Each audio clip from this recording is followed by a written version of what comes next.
The 2025 AFL season is just around the corner.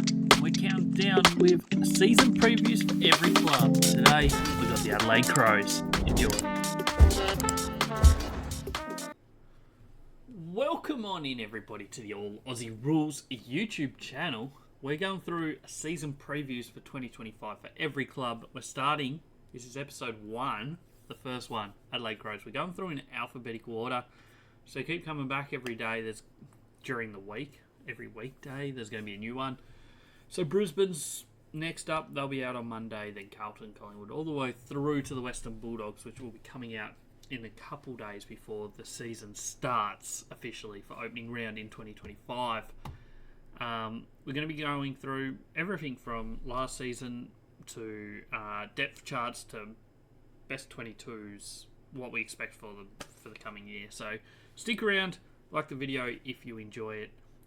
Make sure you hit the subscribe button. Something like 90% of my watch time from viewers is by non-subscribed people, so join in the fun. Hit the subscribe button and come back again and again. Anyway, no further ado. Let's jump into Adelaide Crows 2025. Last year, finished 15th on the ladder. 8 wins, 14 losses and a draw. Not a great season from them. They started slowly. And never really got going. They showed signs occasionally of okay football, but overall they underperformed. There's no doubt about it. When you look across their whole season, a lot more was expected of them than they managed to produce, and in the end, it was a pretty disappointing season from them. If we look at their last 5 years, it's a similar story. 2020 they finished last on the ladder with just 3 wins. Showed a little bit of improvement across the next couple of years. 7 wins in 2021, 8 in 2022, right up to 11 in 2023, and missed out on finals unluckily due to a couple close losses and some bad umpiring decisions. Left them in 10th and missing finals in 2023. But they showed a lot of good signs in that year and showed steady development from 2020 on through to 2023. But that all fell apart last year, dropping back to 8.5 wins for the year, which is still their second best season in terms of wins since 2020. So not ideal. They have not been going well over the recent years. And at some point, that's got to turn around. They've just got to find a way to turn that around, because it's not ideal for supporters or for anyone at the club to never really be in a finals contention. Pretty much sums up where they've been the last 5 years. We'll now look at the depth chart that the Adelaide Crows have. Bit of a metric system that I've put together here. So every player into their positions, key defenders on the far side, through to general defenders, key forwards, general forwards, midfielders, and then finishing with ruck. Elite are the blue ones. They are in the top 10% of their position, according to my rankings from last year. This is just using last year's rankings, no previous years. So injuries, anyone that didn't play last year pretty much won't be ranked. All the red ones are rookies / people that didn't play last year or first gamers. Green, above average, so the top 50% of players. And then the yellow are everyone in the bottom 50% of their position. So starting in key defenders, Mark Keane was ranked 14th, which got him into the above average amongst key defenders. Outside of that, they all kind of underperformed a little bit. Josh Worrell, Jordan Butts, James Borley and Nick Murray. I think they're almost all capable of being in that green range. Certainly they would be expecting at least 2 of them in that green range come 2025. So Mark Keane will probably be one, and then maybe any one of the others, depending on opportunities and injuries and the like. So their key defenders is probably a little bit below the par of a normal team. You'd be wanting at least a couple that are above average to elite. Their general defenders, once again, a little bit below what you'd kind of be hoping for from here. You want probably 4 in that above average to elite group. They've only managed 2 on my rankings. Mitchell Hinge was 24th last year. Luke Nankervis 54. Throughout the rest of the list there, Brodie Smith was 80. I think he can improve on that. Max Michelani 86. Hugh Bond 97, young guy. Wayne Malira was probably the big underperformer at 107 as a general defender, and we'll be hoping if he gets opportunities to do a lot better than that in 2025. Oscar Ryan obviously hasn't played. Move into the key forwards, and this is one of the positions where they're actually quite stacked up, I guess you'd say. Last year's rankings, Riley Thilthorpe actually ranked highest at 12. A really good season from him, and potentially another season like that will see him into the top 10 key forwards in the competition, I would say. Really good year from him. Same can be said for Darcy Fogarty, a really good year. Ranked 14th in the comp as a key forward. It's going to be hard to play all 3. I don't think they can play all 3. So probably at the moment, based on those numbers, Tex Walker might struggle to get a game here. He was ranked 20 last year in my rankings. The year before, he would have been top 3 key forwards. He might have been second from memory. So he did drop off last year, but I mean, Thilthorpe and Fogarty both stepped up into that range. If one of them can go into that elite range for 2025, that will really help this Adelaide Crows team. Chris Burgess, I don't see getting too many opportunities with those 3 ahead of him at 66. And then Toby Murray and Tyler Welsh, I think they're both obviously long-term development players. I wouldn't expect to see much, if any, of them in 2025. Now we move into the position where they have actually quite a decent return from last year. Ben Keys, first up. He was 5th best general forward, which gets him into the elite range. A really, really outstanding season from him. No doubt about that. So I think he can only get back. He could go backwards. There's no doubt about it. But I think from what we've seen so far, where he's at the moment, I think we expect to see him really take that next step in 2025. And he could be potentially even number 1 ranked general forward, in all honesty. Alex Neil-Bullen comes across from Melbourne. He was ranked 11th last year. He does play a bit of midfield time, so you expect to see that again. Half-forward flank wing time. I don't think you'll see him in the middle just due to this team, but it certainly is a half-forward flank. He may even be half-back flank at times, which might help their run off the back line. I wouldn't be surprised to see that. He was ranked 11th last year as a general forward / mid, so expect to see another good season from him, which will really help this Adelaide Crows team. Joshua Shelley was ranked 24th, so he's also in the above average category. Lachlan Murphy also got in there at rank 60, which is a good number. 4 in that above average with 2 of them elite. Gives them a really strong general forward line. Probably their strongest area of the ground is that forward line, with 3 decent tall forwards and then also 4 solid general forwards. Braden Cook 100, Schoenberg 102, Zach Taylor 113, Luke Pedler 140, and Daniel Curtin 143. I don't think you'll be getting too much out of them, too much improvement from that list, but we'll see. And Carl Gallagher, I don't think we'll see too much of in 2025. We jump into the midfield line. First up, Isaac Rankin. I've got him as a midfielder. He played enough midfield time last year. I would imagine that will only improve this year. He is someone that can go forward and kick goals as well. But yeah, I think you'll see a lot of him through the midfield, and because of that, you may well see him improve from rank 21 as a midfielder right up until the elite range, potentially even top 10 midfielder in 2025. If he can stay fit and healthy, the sky's the limit for him. Matt Crouch had a solid season last year, 26.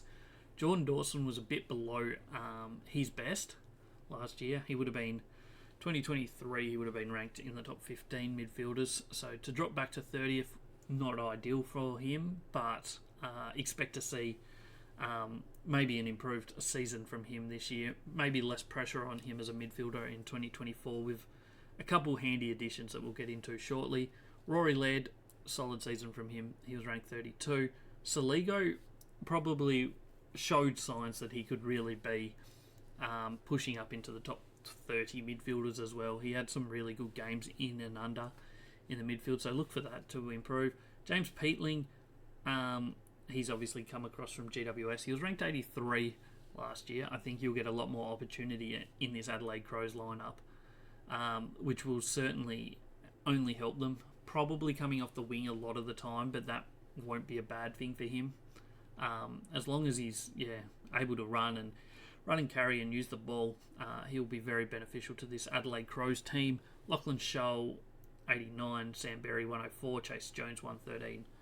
Isaac coming across from GWS as well. He was ranked 121. Billy Dowling, 125. I think they're all role players, people that probably won't be playing every week, but when they get a chance, we might see some good football from them.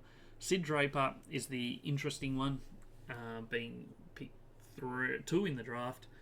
No, not 2, 3 or 4. Number 4, I think he was, sorry. Pick 4 in the draft. I think we'll see a lot of him this year. And in this midfield, it's hard to find a spot for him, but he'll definitely get games, probably right from the start. And then Charlie Edwards, maybe not so much. And then their ruck stocks, Riley O'Brien, ranked 13th last year. He would have been a top 10 ruckman in 2023. He wasn't bad in 2024, just probably was down a little bit on his previous year. Interestingly, did get dropped for a couple rounds, and Kieran Strawn got a chance. I don't think he showed much in way of challenging Riley O'Brien for that number 1 ruck spot anytime in the near future. Fully as injury coverage, pretty much, I think, is where he's at the moment. So that's the depth chart. We'll keep that up for a minute while we just chat across it. The defence is an issue based on last year's numbers for Adelaide. They haven't really lost players across the ground too much, and they have gained some players, but they're all more in the attacking sense in terms of Neil Bullen, Isaac Cumming and James Peatling. So the defence is still a little bit of an issue on paper as far as I can see it. They will need some of these players to step up and really improve for 2025 compared to their 2024 seasons if they're going to be able to restrict teams and be competitive. Their forward line is certainly nowhere near the worst. It's actually one of the better ones when you consider just my rankings, which I know not everyone's going to agree with, but it's pretty solid. And same with their midfield. They've got they didn't have anyone stand out last year in their midfield, but they do have players that are certainly potential elite players in Rankin and Jordan Dawson, both capable of being top 15 midfielders in the competition. And then Crouch, Laird, Saligo, Peatling, and now Sid Draper coming in as well. They're going to have a real good depth of midfielders to be in that above average range. So I think midfield and forward, no issues for Adelaide. Their big concern, I think, at the moment, at least in my eyes, is their defence and how they manage that role, I guess. Both the running off the half-back line, I think you'll see a couple of the midfielders go play that role. Whether it is Neil Bullen goes on a wing and then that allows Laird and maybe Isaac Cumming potentially off a half-back flank, or they do something completely different, I don't know. But that is their major concern, in my eyes at least.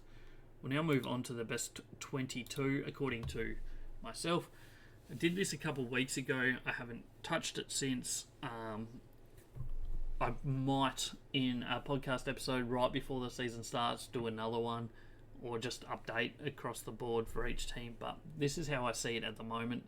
Backline, Mitchell Hinge, He's their best general defender last year.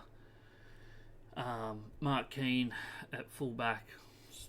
He was their best key defender last year. Wayne Malira, I think, even though he had a bad last year, I think he's probably got the most upside of the general defenders who underperformed last year. Their half-back line, Isaac Cumming and Rory Laird on the two back flanks, both midfielders last year. I think they have to find players to go back there, so that's the way I've gone with it. Brodie Smith obviously could. Same with Max Michelini, and maybe even Chase Jones could be playing a half-back flank. I've gone Josh Worrell as their second key defender on the field. I think he was their second best key defender last year, so I think that's only fair. Midfield line, James Peatling, Saligo, Alex Neil-Bullen. So two new players onto both wings, plus Isaac coming on the back flank. Just adds some run and outside run for the team, which certainly will be helpful. Jake Saligo, as I said before, he had some really good games in the middle last year, so I think we'll only see improvement from him. Half forward line, I've gone Rankin half forward flank, even though I think he'll play a lot of midfield time. Whether he's a starting mid or he does rotate through half forward flank and midfield, I'm not sure. I think probably in their best lineup he is a starting midfielder, but we'll see how that plays out. I have gone Taylor Walker as centre half forward. You'll notice that I've actually left Riley Thilthorpe on as an emergency, even though I had him as their best forward last year. So that probably will change between now and the start of the season. And next time I do a best 22, maybe Walker and Thilthorpe swap positions. Ben Keys clearly gets a go. Josh Rochelle, Darcy Fogarty, Lachlan Murphy as the other general forward. Then followers, Ruckman's obviously Riley O'Brien. There's no doubt about it. He's their best. Jordan Dawson, obviously their most prolific midfielder over the last couple of years. Matt Crouch also had a really good year last year. On the bench, Sid Draper coming straight in as a first-year player. I think he'll be playing at least probably 12 to 15 games in 2025, and I would expect he'll get plenty of the ball. He potentially could be someone that you're looking at for the rising star in 2025. In all honesty, he will be someone that gets almost the most amount of chance out of those early draft picks outside of the Richmond players. He will be the one that probably gets the most opportunities. Lachlan Scholl, I've put on the bench as well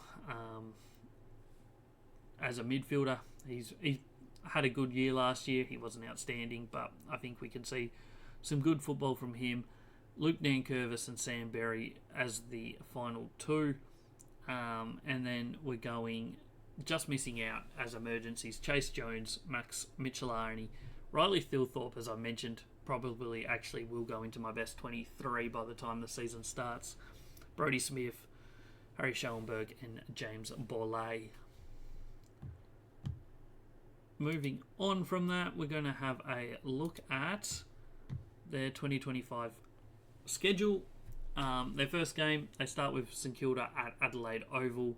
That will be in round one. So they don't play opening round, so their first game will be round one. It's a Sunday afternoon game. Massive game for them. St Kilda, a team that finished similar spot to them on the ladder, but St Kilda finished the season really strong, so ended up a couple wins ahead of them. This is huge for them, in all honesty. If they want to be pushing towards finals, they can't be losing games at home against St Kilda in 2025. They need to make a statement straight away. And last year, their first couple of weeks were a bit disappointing. Their first game was against Gold Coast, I think, on the Gold Coast. It was pouring rain, and they were about 6 goals down at three-quarter time. They ended up coming right back and losing by less than a kick, I think. But they just did the damage early in that game. And then week 2, they were at home against Geelong, who in the end were a pretty good team in 2024, but they kind of were never in that bad match at all and went 0-2, and the season kind of just escalated from there. So they need to make the start of the season count this year. Their buys, as I said, first one is the opening round. Their second buy will be round 15. Gather round for them and everyone is round 5. For Adelaide and Port Adelaide, means an extra home game right here. They get Geelong at Adelaide Oval. I did not spell Adelaide Oval right there. Just ignore that. But yeah, they play Geelong. I think it's probably Friday night, maybe. Be a big game for them. As I mentioned just a minute ago, they did play Geelong at Adelaide Oval last year and kind of never were in the battle, so they'll want to be doing better than that this year in that one. The teams they played twice in 2025, they played Collingwood twice, Gold Coast, Hawthorn, North Melbourne, Port Adelaide and West Coast all twice in 2025. So looking at that, North Melbourne, West Coast twice each is really good part of the draw for them based on last year's results. However, missing the Richmond double, not so good, because Richmond, I think, across the board, are going to be the worst team in the league and are the team that definitely won't improve from those bottom 3. Whereas North Melbourne and West Coast, you can see both of them improving. They've added players, their young players are getting better. So those two teams are probably, of the bottom 3, the 2 harder ones to come up against in 2025, you'd imagine. So they get 2 top 8 teams from last year, Hawthorn and Port Adelaide, twice. Port Adelaide, who knows about them? Hawthorn, same. You'd expect that Hawthorn will do pretty well this year. And then Gold Coast and Collingwood as those ones that missed the finals, that they get twice. A lot is expected of Collingwood this year. Gold Coast still fighting for their first final spot. So it's not an easy schedule for Adelaide by any stretch of the imagination. It's not doom and gloom by any stretch, but it's certainly not the easiest draw across the AFL. And for a team that finished 4th bottom on the ladder, perhaps a little bit easier of a run might have been what they were hoping for. So that's all the slides we got. All we got left to talk about is 2025, where we see the Crows. Jump down in the comments below. Let me know where you think Adelaide will finish 2025. Will they make a return to finals for the first time in many years? Or will it just be another year of not being good enough? I think they need to find a way to improve that back line, in my opinion. I don't think they play finals, in all honesty. I was all on their bandwagon last year. I'm going to put my hand up and outright say it. I thought they were going to be finals. I thought they would be like 5th or 6th on the ladder pre-season. I also had Jordan Dawson as a Brownlow tip, so I was heavily wrong, and I don't want to be bitten by them again. I don't see them playing finals. I think the best they can probably hope for is 12 wins, about that. I don't see them getting more than that. 12 wins, you're going to be lucky to be playing finals. That puts them probably in that 9 to 10 range. But anything under 8 wins for this season is a really big fail. 10 to 12 wins would be acceptable, but still not great. Anything over 12 would be a massive pass. I think they finish in that 10 to 12 range on the ladder, in all honesty. I just don't see enough improvement from them on last year. I know that Dawson was down. Rankin's got improvement. They have added Neil Bull and Pete Ling coming, which has all improved the team, but I just their backline worries me. Their forward line midfield, I have no issues with. I think they have really strong midfield and forward lines. So maybe they do use some of those midfielders to drop back and strengthen that back line as running ball users. But we'll see how that plays out. I just don't think they play finals in 2025 based on what I can see. As I said, there's going to be a season preview for every club coming out over the next month. Pretty much 4 a week, Monday, Tuesdays, Thursdays, Fridays for the next couple of weeks at least. And then basically any day that a podcast episode is not coming out on the channel, there will be an episode of this. So stick around, hit that subscribe button, jump down in the comments below. Let me know where you think Adelaide are going to finish in 2025. I thank you for being here and enjoying it. Well, hopefully you enjoyed it. Make sure you check out the other teams. There's going to be plenty of content coming your way over all the way up to the lead up to the season and right through 2025. This is All Aussie Rules. I'm Jay. I'll catch you on the next one.